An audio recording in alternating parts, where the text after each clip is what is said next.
There's a power that flows through American history, a current of resilience and revolution that you can often feel, but can't always see. It's a power that has toppled segregation, registered millions to vote, and stared down injustice for over 400 years. And this power doesn't come from the halls of Congress or corporate boardrooms. It rises from the wooden pews and soaring choir lofts of the Black church. From the pews to the protest lines, the Black church has been the spiritual and organizational heart of social change in America for centuries. But its role as the engine of the civil rights movement and the continuing fight for justice is often misunderstood and underestimated. The story of Black freedom is completely woven into the story of Black faith, a narrative that began long before the nation itself was even founded, in hidden gatherings and whispered prayers for liberation. To really get this deep connection, you have to go back to a time when the very humanity of Black people was denied.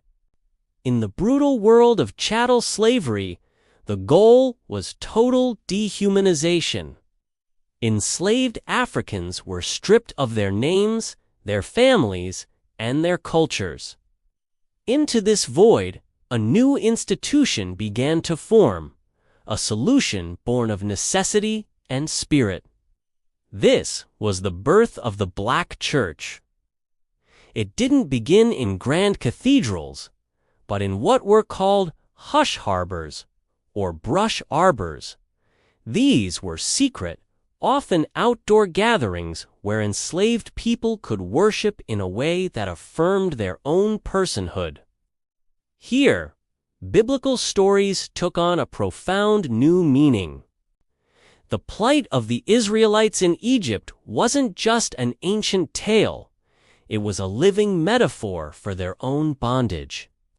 The figure of Moses, leading his people to the promised land, became a symbol of righteous rebellion and divine deliverance. The Negro spirituals born in these gatherings weren't just songs, they were complex expressions of sorrow, hope, and coded communication. They were hymns of faith and maps to freedom, sung in the fields as powerful acts of spiritual resistance. As the 19th century went on, the first formal Black denominations, like the African Methodist Episcopal AIM Church, were established. This was a radical act. For the first time, Black Americans had an institution that was truly their own, free from white control. These churches immediately became more than just houses of worship. They were the first schools for Black children, the first community centers, the first banks, and the first political headquarters. They cultivated Black leadership on both sides of the pulpit. This mix of faith and a demand for freedom wasn't just theoretical, it was explosive. The church became what's called a liminal space, a threshold where plans for earthly liberation could be forged under the cloak of spiritual gathering. Denmark Vesey, a leader in Charleston's AIM Church, allegedly planned a massive slave revolt, an act for which the church was burned to the ground. Nat Turner, a preacher, was inspired by prophetic visions to lead one of the most significant slave rebellions in American history. The problem was bondage, and the solution the church offered was a powerful combination of spiritual sanctuary and a radical vision for justice. It was a seed of resistance planted in the soil of oppression that would one day grow into a mighty forest. By the mid-20th century, that seed had grown, but the nation was still defined by the problem of Jim Crow's segregation. It was a system of laws and customs designed to enforce a racial hierarchy in every corner of life. In the face of this systemic oppression, the Black church transformed into the undeniable engine of the civil rights movement. It was, as many have said, the organizational backbone of the entire struggle.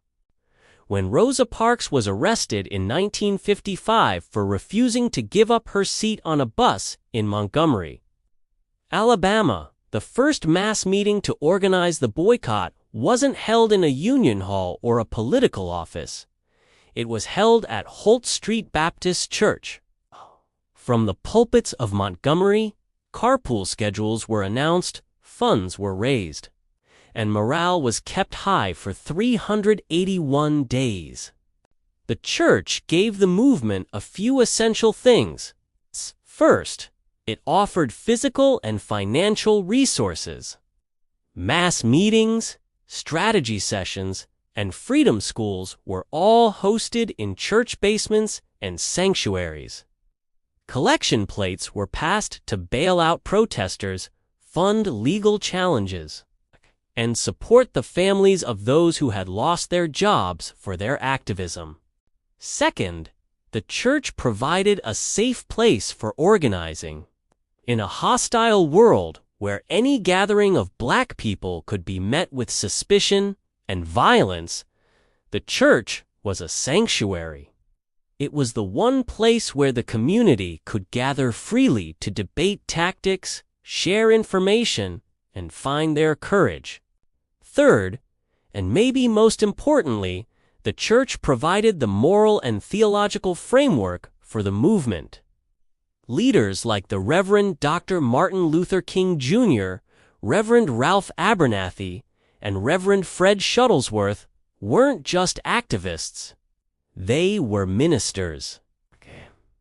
Their strategy of nonviolent resistance was a deeply theological one, rooted in the Christian teachings of loving one's enemy. They framed the fight for equality not as a political request, but as a divine mandate. Justice wasn't something to be begged for. It was owed to them as children of God. The Southern Christian Leadership Conference, or SCLC, co-founded by King, perfectly embodied this fusion of Christian leadership and social action. Finally, the church was a leadership incubator. For generations, it was the main institution where Black men and women could develop public speaking, organizational, and management skills. Leaders like Dr. King were products of this environment, their powerful oratory honed through years of preaching.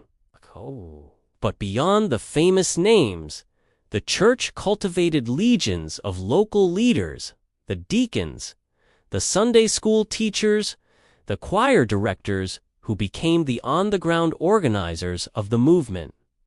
Figures like Fannie Lou Hamer, a sharecropper from Mississippi, rose to national prominence through the movement.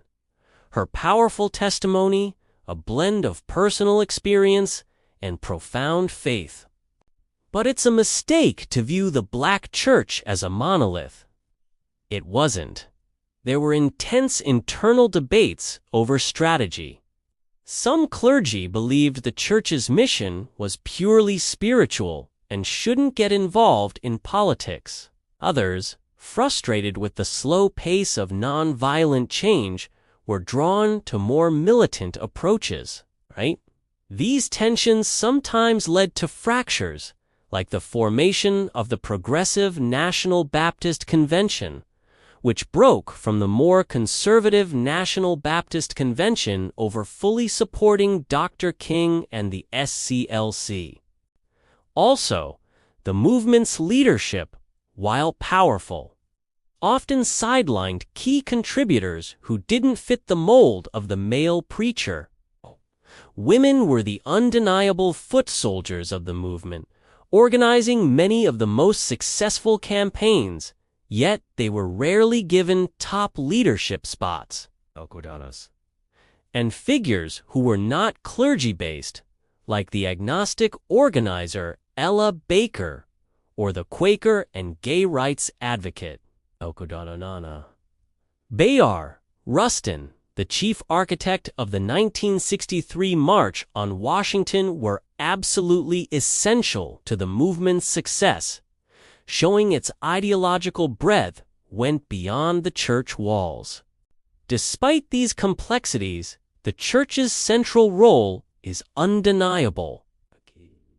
As the late Congressman John Lewis, himself a minister, often said, the civil rights movement was based on faith.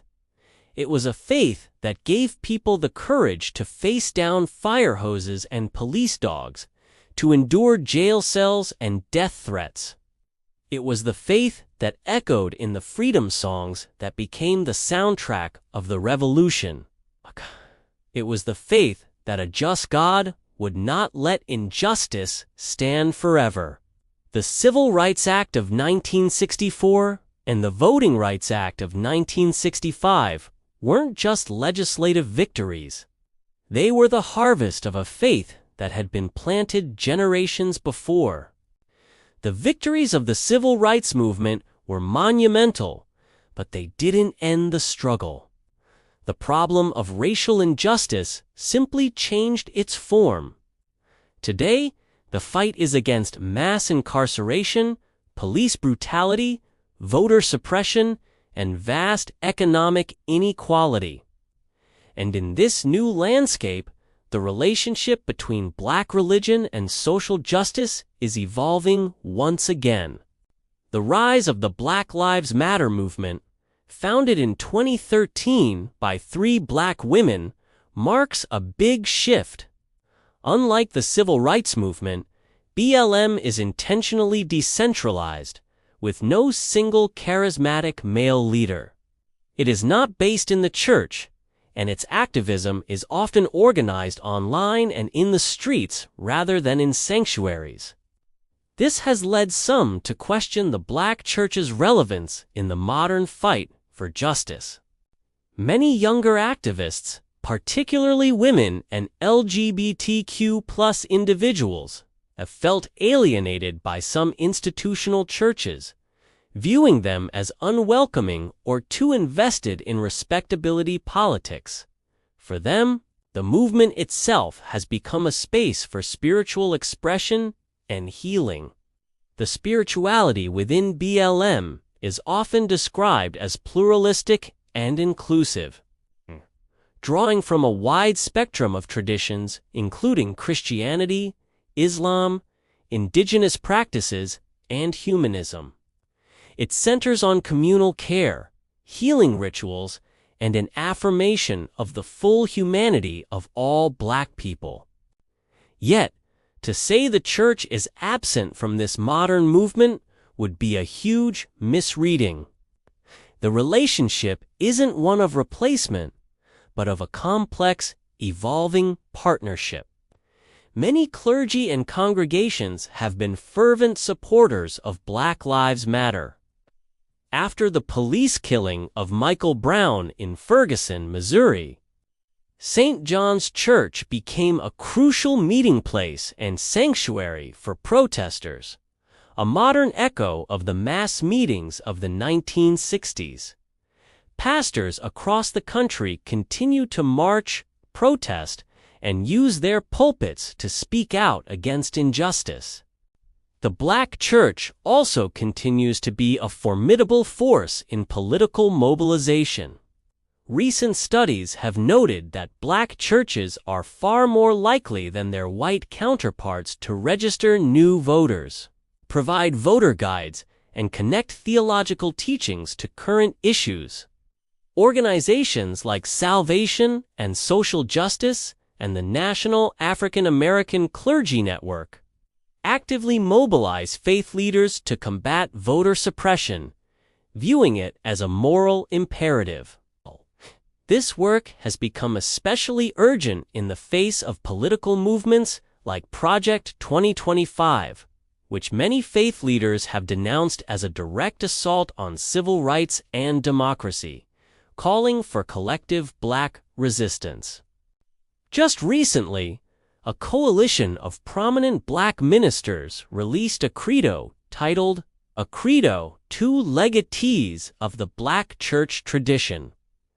This document was a direct response to what they see as rising authoritarianism and white Christian nationalism. It calls for a renewed focus on collective action, investing in black banks, supporting historically black colleges and universities (HBCUs), and creating strategic action plans to uplift the community. It's a powerful declaration that if no one is coming to save black people, they must help themselves. At the same time, the church is adapting to new challenges. Leaders are working to bridge generational gaps and engage younger, digitally native activists. Many churches now use social media, podcasts, and digital platforms to spread their message and organize, merging traditional faith-based work with modern tools. The focus is also expanding to issues like environmental justice, with organizations like Green the Church empowering congregations to lead on sustainability and climate resilience in communities hit hardest by pollution and climate change. In cities like Detroit, pastors are creating common agendas to tackle local issues like economic strength and healthcare access. The church is being challenged to become more inclusive and to confront its own internal issues, particularly around LGBTQ inclusion. This ongoing dialogue is complex and often difficult, but it's also a sign of a living, breathing institution striving to meet the needs of all its people. The spirit of activism remains deeply embedded in its DNA. As a recent survey highlighted, black churches are nearly 6 times more likely than white churches to see social justice as a core part of their mission. From the secret praise houses of the enslaved to the social media live streams of today's activist pastors. The story of the black church is a story of unwavering faith in the face of unimaginable odds. It's been a sanctuary, a school, a bank, and a battlefield. It has provided the spiritual fuel and the organizational genius for America's greatest strides toward justice. While the methods change and the leadership evolves, its core mission remains the same: to serve as a beacon of hope and a catalyst for change. Looking at the church's past and its present reminds us that the struggle for freedom is both a political and a spiritual journey. It's a testament to the enduring power of a faith that not only promises salvation in the next life, but demands justice in this one. The work is far from over, but the foundation remains strong, built on a faith that has been tested by fire and has never been broken. The history of faith and social justice is rich and complex. What are your thoughts on the role of faith in activism today? Share your perspective in the comments below.